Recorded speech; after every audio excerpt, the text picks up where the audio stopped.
I was half asleep, just drifting towards sleep, when my phone lit up on the nightstand and pulled me back. I let it buzz a couple of times. I almost ignored it, but when I saw Dalton calling, I picked up. He never rings me after midnight unless something is seriously wrong. "Hey," I mumbled, rubbing my eyes. "You all right?" His voice came low and steady. "Where is Bryn?" That woke me fully. I sat up, my heart already sprinting. "Houston, Human Resources Summit," I told him. "Why?" There was a pause on the line, heavy and taut, like someone holding back a knife. "Dal, what is going on?" I asked. "She checked into the Boardwalk Grand Suite at the club 3 hours ago, used your debit card. Before we continue, please subscribe to stay updated on our latest stories." I did not say anything out loud. I just stared at the bedroom wall and replayed every conversation Bryn and I had that week. She left on Monday and said she would be back on Friday. I had helped her pack. Dalton spoke again, his voice lower this time. "She is not alone, man." I tightened my grip on the phone. "Who is with her?" I asked. "Cole Merrick," he said. "Big dude, gym-built, dark beard." Hearing that name flipped my stomach. I had a bad feeling the moment he said it. Cole, Bryn's harmless coworker, the one she always made jokes about, the guy she insisted was just a buddy who tagged her in dumb memes. I had asked once, maybe twice, if anything was up between them. She laughed like I was paranoid. Dalton did not say, "I told you so." He kept his tone flat, like he understood how this would land. "I have proof," he said. "Camera footage, receipts, timestamps." "Do you want me to send it?" he asked. I rubbed my eyes, my jaw clenched so tight it hurt. "Not yet. You want me to shut the car down? Kick her out?" He pushed. "No," I said. "Let her spend. Let her think she is untouchable." Dalton paused. "Are you sure?" he asked. "Yeah," I said, colder than I expected. "Let her dig her own hole." "Okay, I want everything. Footage, logs, every receipt with her name." He confirmed. "What is the plan?" I asked, staring up at the ceiling. The quiet in the room felt enormous. My chest felt heavy and numb, but my head was already working.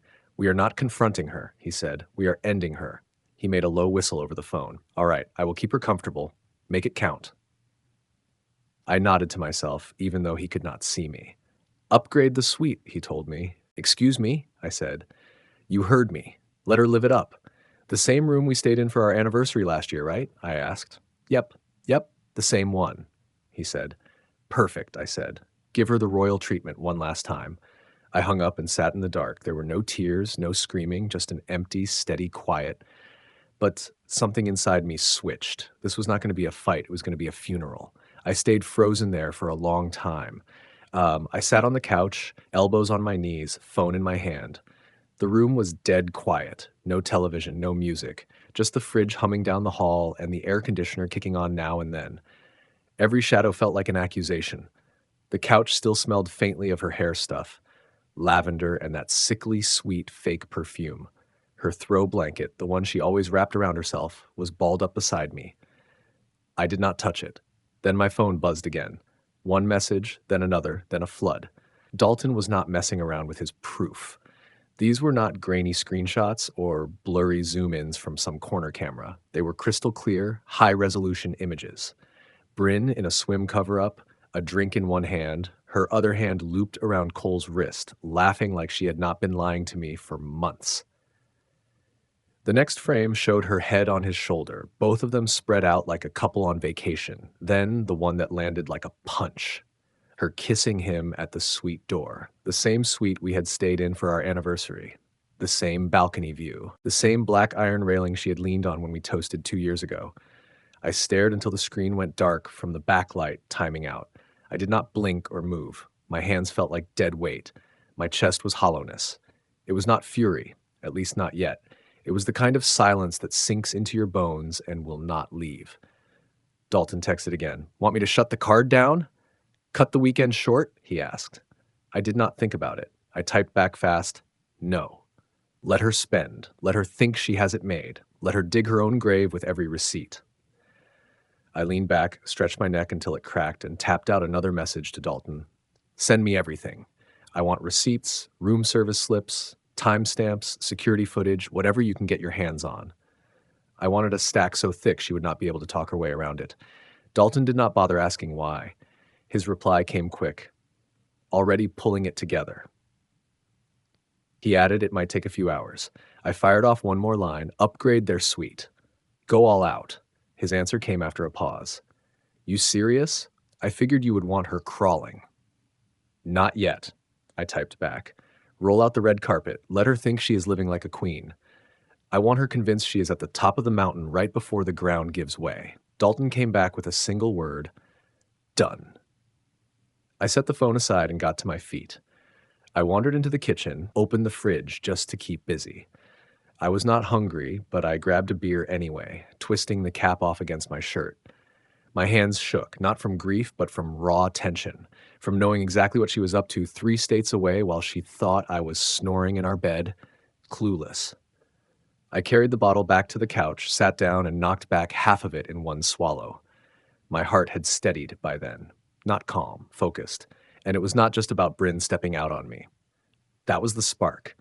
What burned hotter was how brazen it all was, the sheer nerve, walking in under her own name, using my debit card like I was nothing but a bank machine waiting back home. No effort to cover her tracks. No burner card. No alias. Just wide open.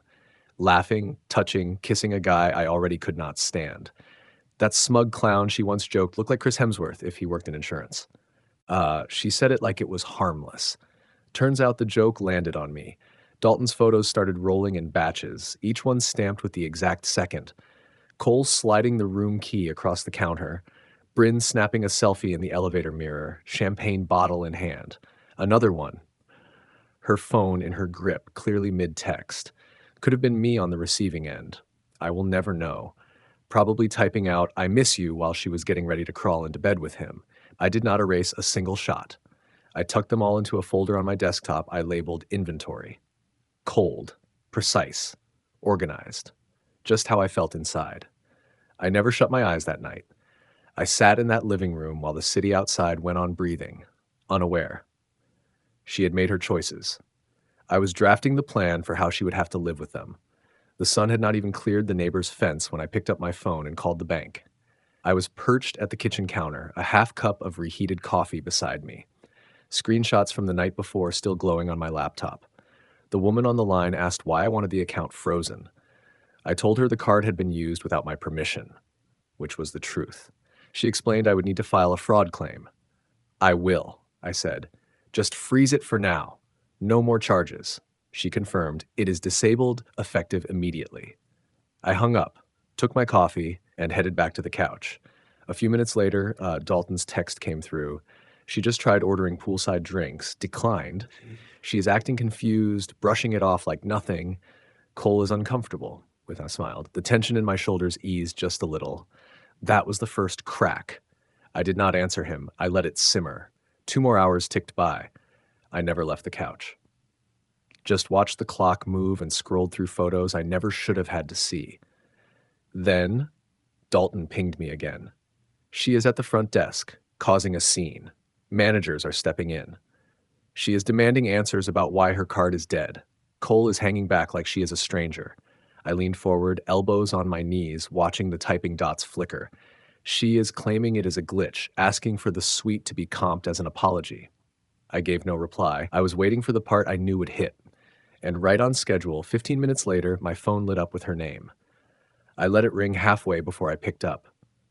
Hey, babe, she said, putting on that fake chipper tone, but her voice cracked around the edges. She sounded too practiced, like she had been rehearsing lines in the mirror. How was your morning? I kept my voice light, calm, courteous. Good. How about you? I asked. Oh, just dealing with something strange. I am in Boston and my card is acting up. She tried to sound casual. I just went to buy a smoothie and the card got declined. Isn't that strange? Boston, huh? I let the words hang in the air long enough for her to feel the weight. Yeah, that is strange.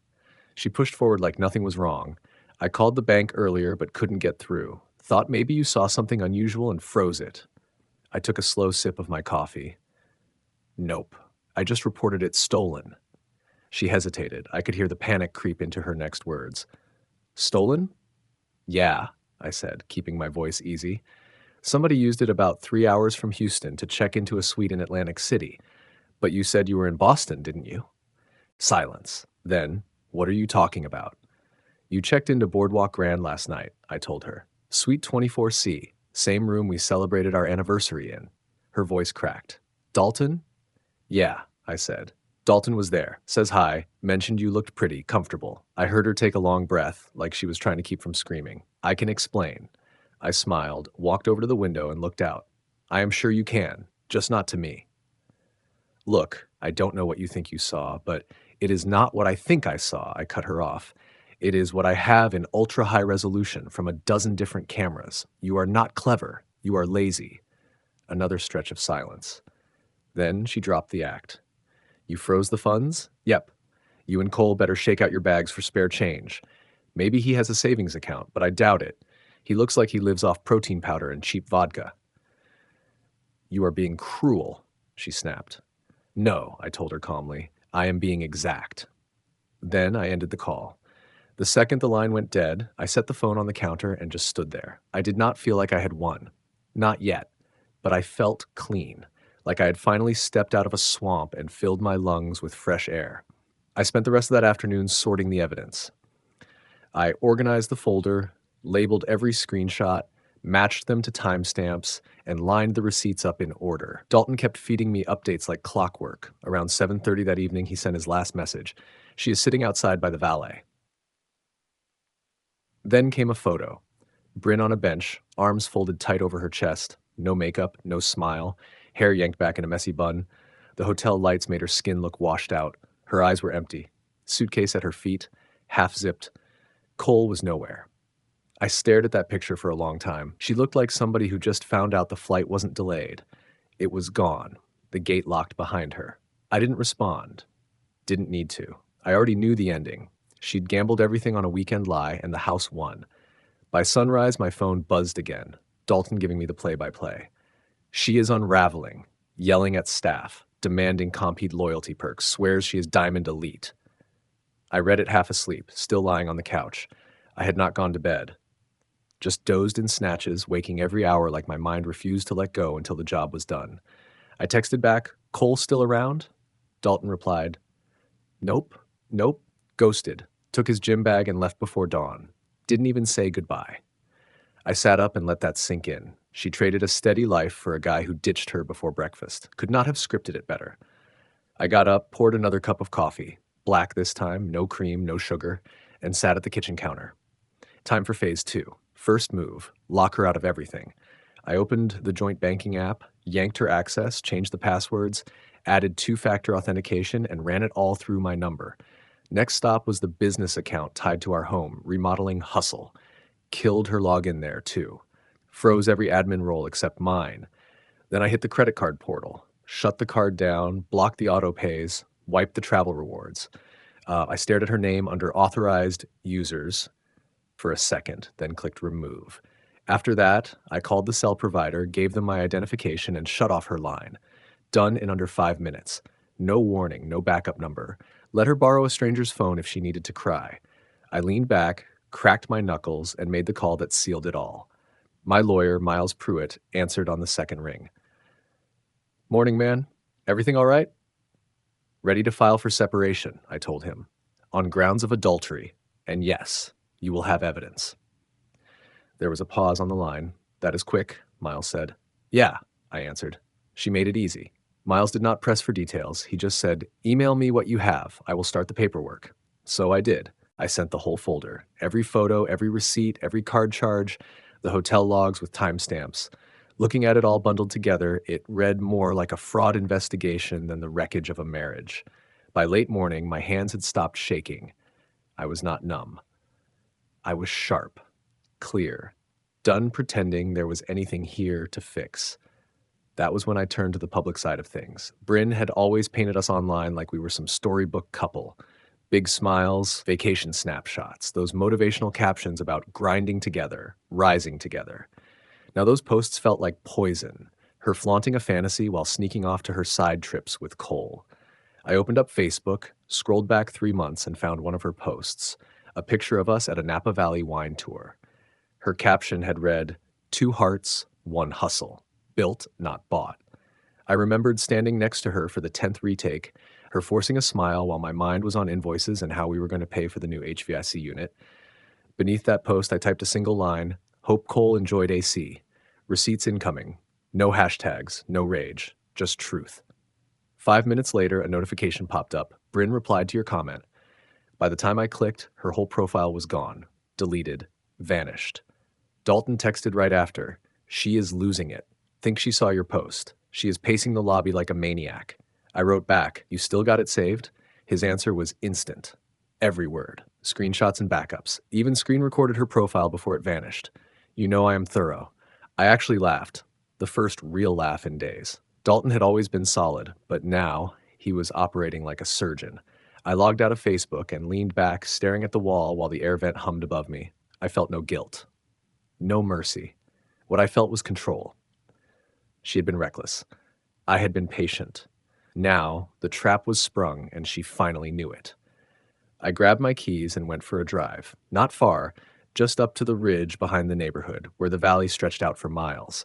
The sun was already hammering down, the mid-morning heat hanging heavy. I parked, rolled down the window, and let the breeze wash over my face. Out there, I pictured her situation. Sitting in a fancy hotel lobby with no working cards, no phone line. The man she cheated with gone before dawn. I could almost see her trying one more time to charm the manager.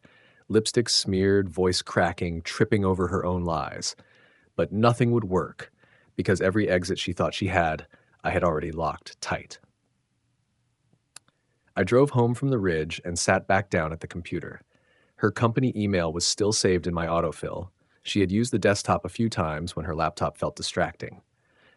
I clicked Compose, attached everything: hotel logs, room service slips, bar tabs, time-stamped photos, even the upgrade invoice with her name clear as day. Subject line, expense report discrepancies. Urgent. I left the body empty. The files spoke for themselves. Bryn worked in corporate human resources. Big title, even bigger ego. She ran compliance trainings, gave long online lectures about ethics and leadership. She was supposed to be the model employee, but she had booked her flight with the company card, then switched over to mine for the rest of her spree. I hit send. Less than an hour later, a notice bounced back, not an error, but a forward alert. Her inbox had already been rerouted to her supervisor. Perfect. Around 2 in the afternoon, Dalton pinged me again. You seen this yet? Then came a screenshot. Cole was not just some colleague, he was her subordinate. Dalton had dug up an old Instagram story from a company retreat, then pulled the org chart from LinkedIn. Cole reported directly under her. That alone was a corporate landmine. And it did not stop there. Cole was also married. Dalton had spotted him on an AC gym page his girlfriend followed, then traced it to a tagged wedding photo. The bride, Marlo Merrick. Blonde, clean-cut private account. But her circles overlapped with Bryn's from a Women in Business conference last year. 3 hours later, Dalton pinged me again. Marlo just made a call. She has a friend in their human resources office. She knows. It is finished. I leaned back in my chair, stared up at the ceiling, and just waited. 48 hours. That is how long it took. First came the company-wide email Dalton's girlfriend forwarded to me. Effective immediately, Bryn Rhodes and Cole Merrick are no longer employed at Vantage Solutions due to serious violations of corporate conduct policies. We do not tolerate abuse of company resources or power dynamics in the workplace. Second, Dalton sent me a screenshot from Marlo's story. Just a black background with 3 words written across it. Found out. Done. By the next morning, Bryn was calling me. Unknown number. I ignored it at first, but when it came through a 3rd time, then a 4th, I answered, curious just how far she had fallen. Please, she rasped, voice hoarse. I just need a flight home. No job, huh? I asked. Silence stretched for a beat. You sent it all to my work email, she said finally. Everything. I did, I told her. Did not even bother watermarking it, wanted them to see for themselves. Her voice cracked. I lost everything. I said nothing. She sniffed, tried again. I do not have a card. I do not have any cash. I cannot get home. You still in AC? I asked, checking the clock. Yeah. All right, I said. I will book you a flight. Really? She almost sounded relieved, but not the kind you expect. I logged in and found the cheapest red-eye I could. A middle seat with 4 layovers, no carry-on, no perks, no upgrades, not even priority boarding. Just a long, miserable ride with plenty of time to think. I booked it, texted her the details, and left it at that. When the day came, I knew her landing time, but I did not go to the airport. did not even stay at home. I drove across town early and waited in a diner parking lot until I got the delivery notification.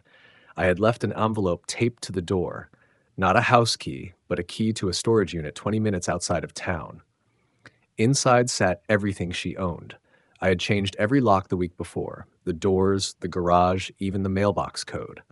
Her name was not on the deed, and the lawyer had already confirmed she had no right to enter.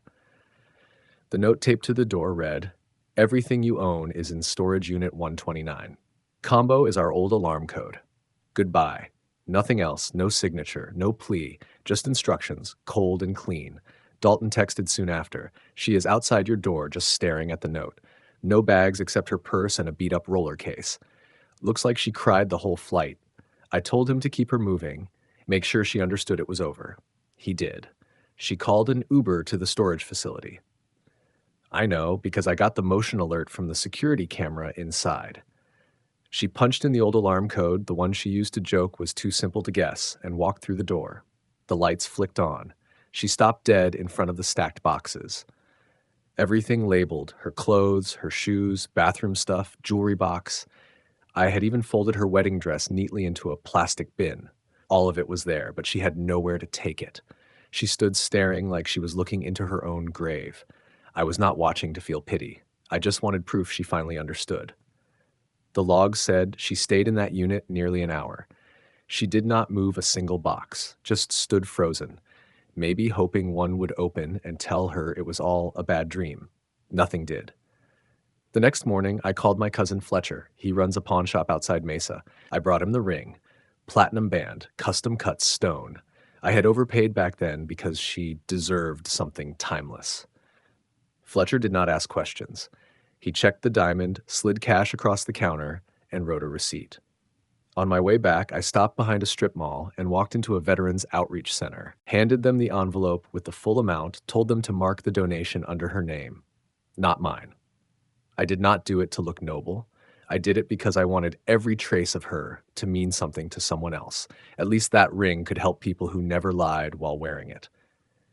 Back home, I shut down everything else, changed my phone number, deleted her email from my contacts.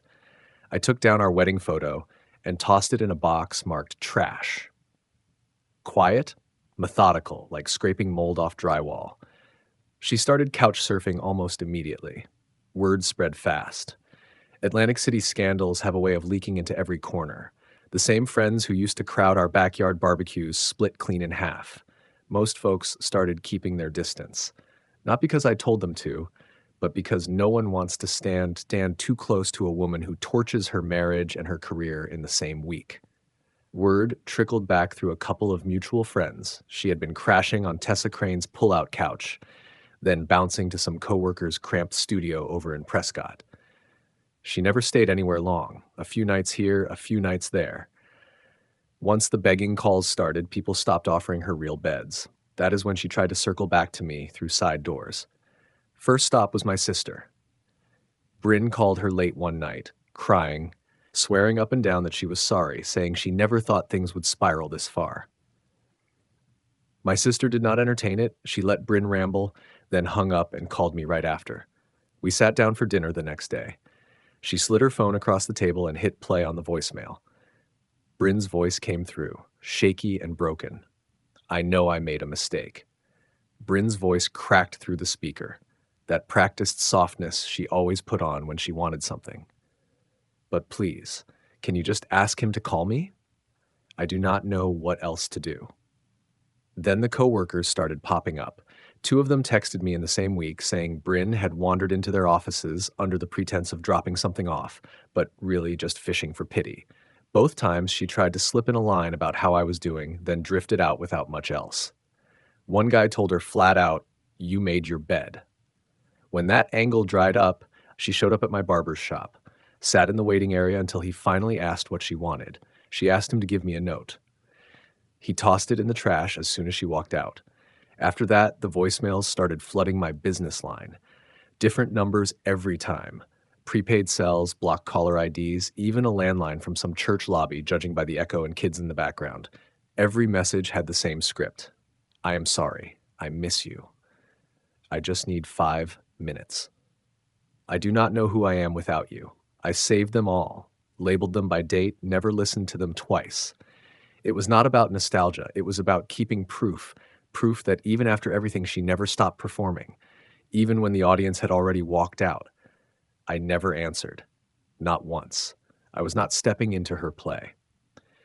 Then came the note. It was a Thursday. I had just wrapped a cabinet install across town and pulled into my driveway as the sun dipped low. I spotted it immediately. A plain white envelope tucked under the wiper of my truck. No stamp, no address, just my first name in handwriting I had not seen in weeks. I stood there for a second, weighing whether to open it or burn it. In the end, I opened it. Not out of curiosity, out of obligation, like flipping the last page of a book you already hate. Inside was one sheet, front only, handwritten, no greeting. I know I cannot fix what I did. I know I do not deserve a second chance, but I cannot breathe without trying to reach you. I am not asking for us to go back. I am just asking you to talk to me. One time. Please. That is all I am asking. No signature, no number, no address, nothing to reply to. I folded it up, put it in the glove box, and shut it. Did not tear it. Did not tack it to the fridge like a relic. Just left it in the dark with spare napkins and old registration slips. Because that is what it was now. Clutter. She had tried everything, and now she had nothing left.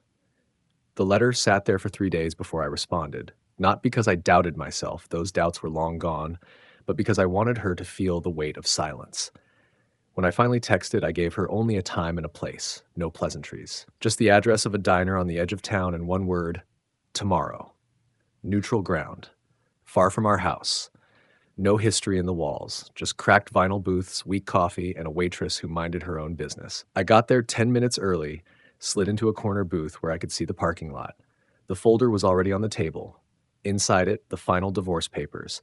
No alimony, no shared assets, no second chances. She arrived right on time. Hair tied back, no makeup, no heels. Just jeans, a faded hoodie, and sneakers that looked like they had walked through more than a few regrets. She looked thinner, hollowed out, like the energy to keep up appearances had run dry. She slid into the booth across from me and stayed quiet at first, eyes down on the table, then darting around the room like she could not decide where to look. Finally, she said, "Thanks for meeting me." I nodded once, said nothing. She took a breath. "I am not here to make excuses." I stayed silent. She swallowed hard, her voice already catching. "I have been trying to figure out how I got here, how we got here, and I know you do not owe me anything. I know that. But I need to say this." I leaned back, arms crossed, still did not speak. "It started long before that weekend," she said, eyes finally meeting mine. "I felt like I was disappearing. Every day was the same. You were always working. I was always tired, and it just felt like no one saw me." I let her keep talking. I wanted every excuse she had to spill out, right there on that table. Cole was nothing but stupid, she said. It wasn't love. It wasn't even about him. It was about someone noticing me. Someone who thought I was fun, attractive, like I mattered. I kept quiet, let her keep unraveling. "He meant nothing," she went on. "I didn't plan it. I didn't even like him that way. But once it started, I didn't know how to stop. And by the time I wanted to undo it, it was already too late." I gave it 5 more seconds of silence, just long enough for her to sit in the weight of what she'd said. Then I finally spoke. "You didn't feel seen, so you booked a luxury suite with another man and used my card to pay for it." She looked away. "You didn't feel special, so you laughed by the pool with your coworker while I sat at home thinking you were in Houston." Her voice was softer now. "I know. I screwed up." "No," I said flat. "You didn't screw up. You lied. You cheated. You dragged me through hell and then tried to dress it up as some sob story about feeling invisible. You weren't invisible, Bryn. You were just entitled." Her eyes filled, but I didn't stop. "You used me like a cash machine. Lied to my face while planning a weekend getaway with a man who worked under you. And when it all blew up, you didn't come clean. You played dumb. You begged for cover. You let everyone else feel the fallout while you cried your way across town." She wiped her face with her sleeve, nodding slow. "You're right." I reached beside me, pulled the folder from the seat, and slid it across the table. "What's this?" she asked. "Final papers," I said. "Already reviewed. No alimony, no split assets. You leave with what you already have, which isn't much." She opened it, skimmed a few lines, her hand trembling. You're not even going to talk about it? I just did, I told her. There's nothing left to talk about. But I'm sorry, she whispered, tears sliding now. I mean it. I wish I could take it back. And I mean this, I said. You're free now. So am I. That landed harder than anything else I'd said. She flinched like the words burned. You can sign it now or take it with you, I added, standing. Either way, it's done. She didn't move, just sat clutching the folder like it might shatter. I turned, walked past the counter, nodded to the waitress, and pushed out the door. Outside, the air was cool against my face. I walked to my truck, opened the door, and never looked back. She wanted closure. She got it. After the diner, I never heard from Bryn again. No calls, no voicemails, no surprise visits. She just disappeared, or tried to. Word drifted back from people who couldn't help themselves. She'd moved 2 towns over, landed a job at a chain pharmacy off the interstate, working the register. No car, no trips, no selfies in hotel lobbies. Just a name tag, fluorescent lights, and a long walk to the bus stop if her shift ended late. I didn't feel good about it. But I didn't feel bad either. It just felt fitting.